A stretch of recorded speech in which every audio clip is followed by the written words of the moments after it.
My warmest greetings to all brothers in the Beta Sigma Fraternity Alumni Association National Assembly members.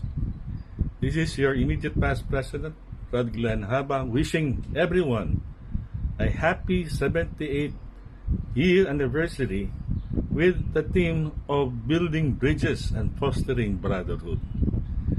To this event and milestone in our fraternity, I pray that everyone would have a happy and memorable affairs in each assemblies, and hope that you continue to foster building bridges and fostering true brotherhood. Since the time that we have started since 1946. To this, I continuously pray that we would maintain a good relationship and a united brotherhood within our fraternity.